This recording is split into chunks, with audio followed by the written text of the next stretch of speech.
Hi friends, welcome to Jazz fashion Tamil. எல்லோரும் எப்படி இருக்கீங்க?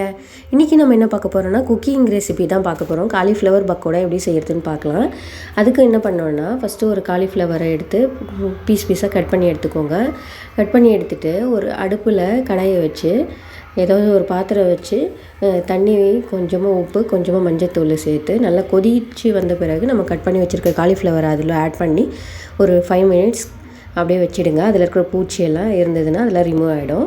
இப்போ பார்த்திங்கன்னா இன்னொரு பிளேட்டில் மசாலாலாம் எடுத்துக்கலாம். 1 ஸ்பூன் 65 மசாலா, அரை ஸ்பூன் பேக்கிங் சோடா, அது ஆப்ஷனல் தான், தேவைப்பட்டால் சேர்த்துக்கோங்க, விருப்பம் இல்லைனா விட்டுடலாம். 1 ஸ்பூன் வெறும் மிளகாய்த்தூள், உப்பு அரை ஸ்பூன் சேர்த்துருக்கேன்.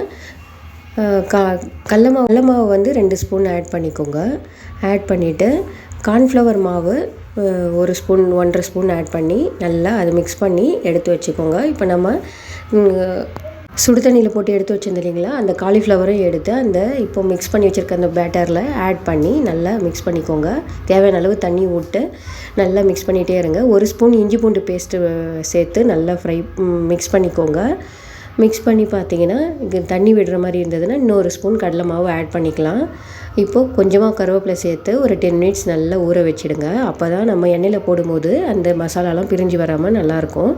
இப்போது இன்னொரு பக்கம் பார்த்திங்கன்னா கடாயில் எண்ணெய் ஊற்றி நல்லா கொதித்து வந்த பிறகு இப்போ நம்ம சேர்த்து இப்போ 10 மினிட்ஸ் ஊற வச்சுருக்கோம் இல்லைங்களா, அதை எடுத்து நம்ம போட்டு ஃப்ரை பண்ணி எடுத்திங்கன்னா ஒரு டேஸ்டியான காலிஃப்ளவர் பக்கோடா ரெடி.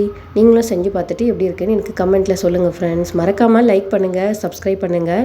யாரெல்லாம் என்னோடய வீடியோவை சப்ஸ்கிரைப் பண்ணாமல் பார்த்துட்ருக்கீங்களோ ப்ளீஸ் சப்போர்ட் பண்ணுங்கள். சப்ஸ்கிரைப் பண்ணி பக்கத்தில் இருக்கிற பெல் ஐக்கானையும் கிளிக் பண்ணி ஷேர் பண்ணுங்கள், கமெண்ட் பண்ணுங்கள். மீண்டும் இன்னொரு வீடியோவில் சந்திக்கலாம் ஃப்ரெண்ட்ஸ். பாய்.